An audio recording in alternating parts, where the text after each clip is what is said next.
Hey, Janelle here. So I'm actually about to go to the hospital yet again. I did not sleep at all last night, but as you can see, my symptoms are starting to manifest. I have a migraine, took migraine medicine, didn't help. I'm in pain, so I think I'm having a flare-up. So I'm not in danger, I'm not in danger of passing out or my throat closing, so I'm able to do this. But normally time is of the essence. So I do want to mention I am not a licensed medical professional. I'm not recommending anything. I'm not advertising anything. I'm just simply sharing what works for me. So, excuse me. So last year was a new season, newbie to chronic illness world, rare disease, all of that. So I was in and out the hospital a lot. And one particular day, I'm like barely able to breathe. My mom is driving up to the emergency room entrance, and we happen to see this cute husband and wife pregnant with their baby bag. And you can tell they were going in to have their little bundle of joy. And I just thought it was so sweet in that moment because it was just so cute. Like the husband was like holding the wife's hand, and you can tell the wife was just a proud mom to be, and it was just so sweet. And it was like a changing of tone. Like it was a change of mood for me because I'm like here 28 years old, still not knowing what's going on with me, feeling like I'm going to drop dead at any moment. And here, this beautiful couple was walking in to bring new life. And I was reminded, oh my gosh, life, I need to live. God has me here for a reason. So that stuck with me throughout the night. I was admitted to the hospital and all that. Well, the next day, I ended up starting my period. And it had almost been a year because of the medicines I was on. And I was like, okay. And of course, I didn't have backup because I wasn't thinking. So then I went back to the family, the new parents to be. Well, I'm not sure they had another child already or not. But I was like, oh my gosh, they had a bag prepared. I need to do the same. So I'm going to show you just a quick little snippet of what I do and how I prepare for the hospital. Okay, so let's go. I already have everything laid out, so I'm going to show you. Well, I don't know how to flip the camera around. We're going to have to learn how to do this. Okay, I'm going to restart the video. Okay, so here we have my cane. I only use it when I am having extreme pain in my feet and legs. I don't have a problem walking, only when I'm having a flare-up of neuropathy. It just helps to walk around a little bit better. Then I have my cute bag. I have some yarn because I like to crochet and knit. I have knitting needles at the moment, circular knitting needles. I have good old plastic bags because your girl here knows how to throw up. Can't tell you how many times I have thrown up in my sweater over there. That's why it's kind of just jumbled to the side. I try to make sure I keep water in my purse and in my bag. I have my medicines here. I will actually go through that in a moment.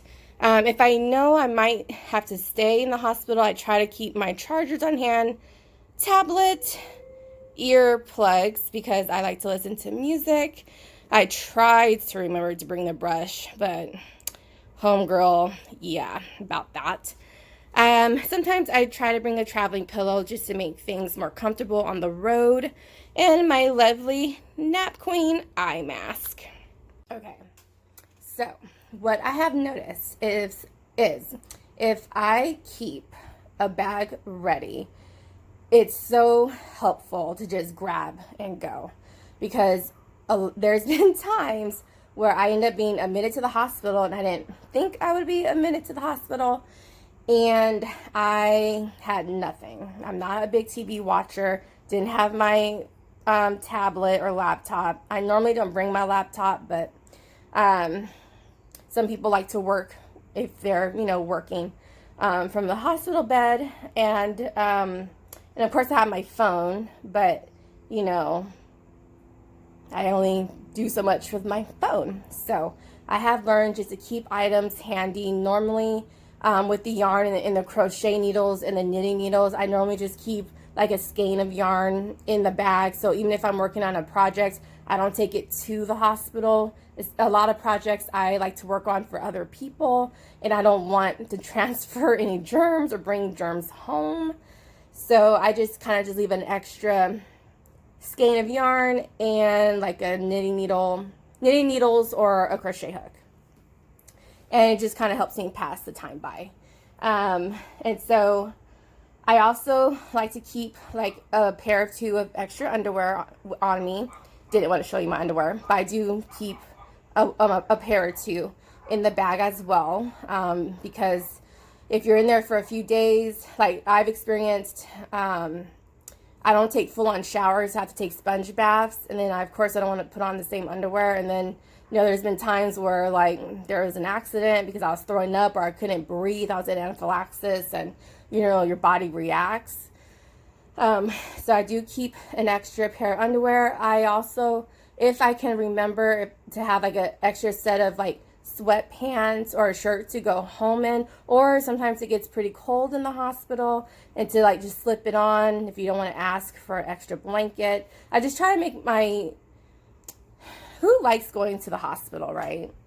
Unless like you're a doctor or a nurse and that's your field. I originally wanted to be a doctor, but yeah, that's like, I'm done with that.